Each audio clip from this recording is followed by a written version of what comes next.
Hello, hello, hello. Trading has closed on January 27th, 2022. It's time for our bi-monthly meeting with Norm Winski. He's going to tell us what the stars and the planets have in store. Norm, the floor is yours. Thank you very much, Jeff. Thanks for having me on your show.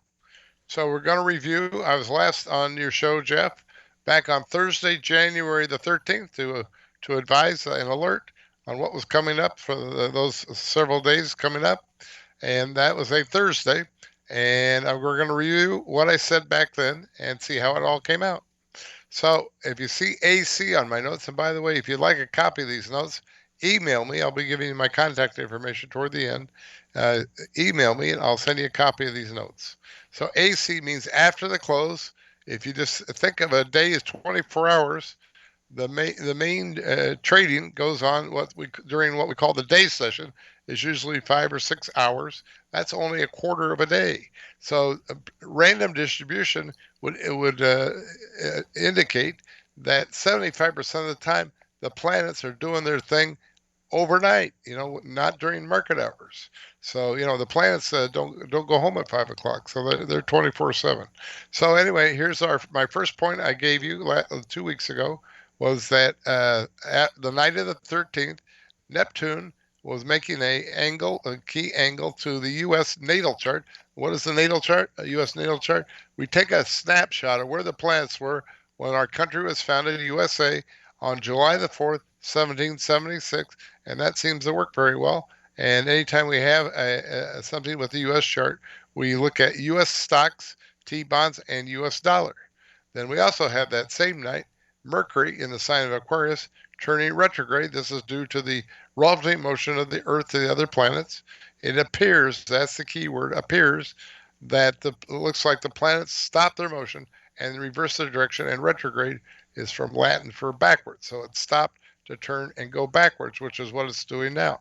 So major change in trend. Mercury is the grains, and since it's in the sign of Aquarius, that's a copper, and then you got your grains, corn, soybeans, wheat.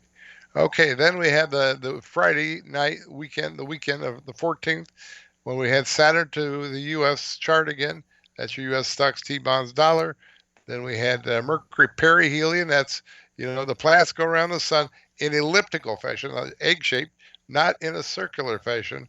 And so, therefore, there's a point where the planets are closest and when they're the farthest away. And perihelion is from the Greek. Helios is the sun in Greek, and para means close. So the closest to the sun in Mercury's 88-day cycle around the sun. That's Mercury is your grains, and because it has to do with the relation to the sun, that's corn and gold. And there you go. Okay. Then we have a full moon in Cancer also over the 14th weekend. Keep in mind, you might remember that Monday the 17th was a holiday, so we had a 3-day weekend, and we had the moon. It was anytime we have a moon, new moon, full moon, we round up the usual suspects: financials, grains, precious metals, and because it was in Cancer, with some emphasis on silver. Then we also had that weekend Uranus in Taurus, turning direct. Taurus is the bull. It's turning direct. That's the opposite of retrograde. And so we'll be looking at cattle. Copper is Uranus and Aquarius, and cotton. So let's go look at the charts now. We had 3 points for the grains. It was like a two-window thing with 3 points.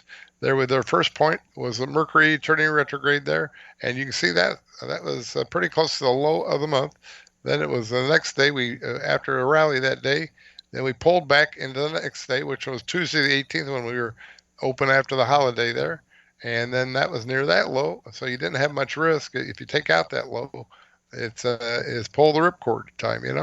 So then we went up, up, up. So you had 3 points that were good there. That's green arrows. We look for the market to go to reverse on highs or lows. If the market's going sideways, then we don't do anything. That's a pass. It's Newton's law for every action, the opposite reaction. So we're looking for the market to get to some sort of extreme. The bigger the extreme, the better. Soybeans going down, down, down.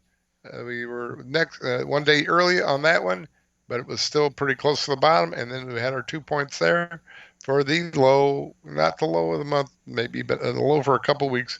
And then you had a nice rally there on the beans. By the way, if you're not familiar with grains, the math for the grains are all for all the grains are the same.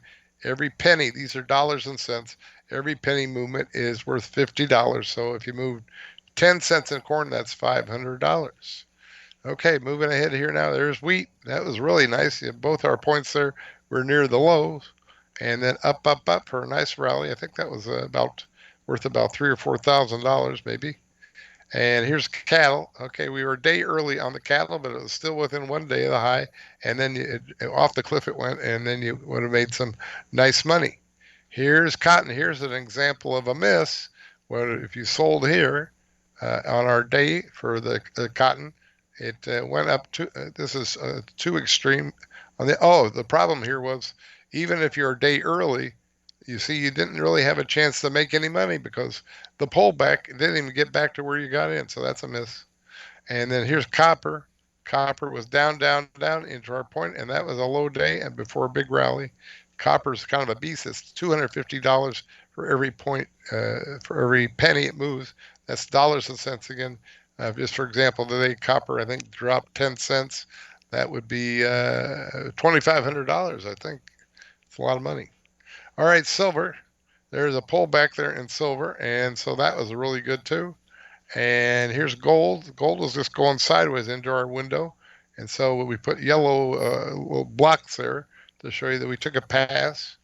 And then here's the S&P pulled down into the 13th, and we looked to trade on the opening. This is the 13th after the close. There's a opening of the 14th, I believe, and therefore we made these bars got squished by the big volatility. They have to keep scaling this to fit on the chart, and so that's actually about 50 handles there. That tiny little bar there, and then it gapped down into the middle of that range, and so that was kind of sideways, confusing action. So we took a pass on the remaining 3 points here, but here's one that was pretty clear. T-bonds rallied into our first window and then dropped into the second window. So you could make money on the short side and the long side there on T-bonds.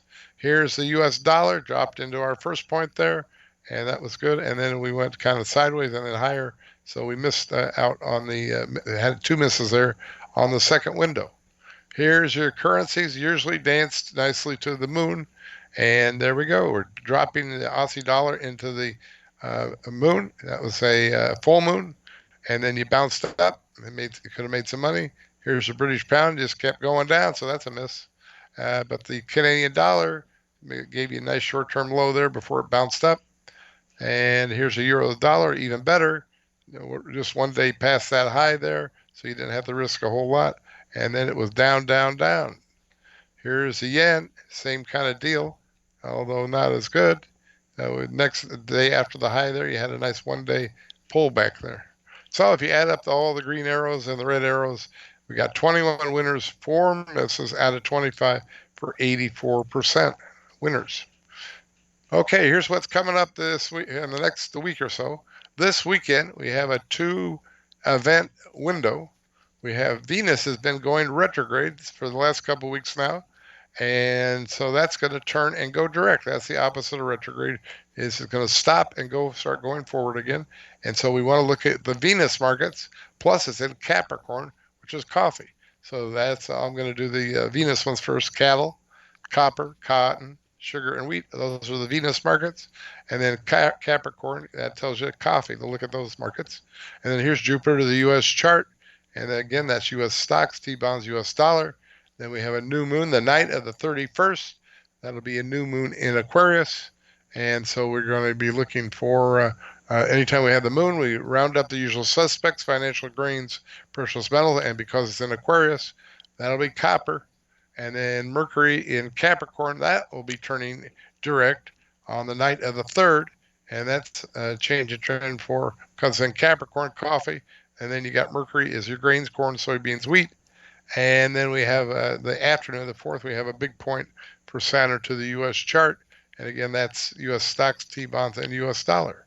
So that's our forecast. If you want to like these notes, email me, and I'll be giving you my email address in just a moment. If you're not familiar with me, I got a little bit of experience. I've been doing this about 50 years, 45 as a professional.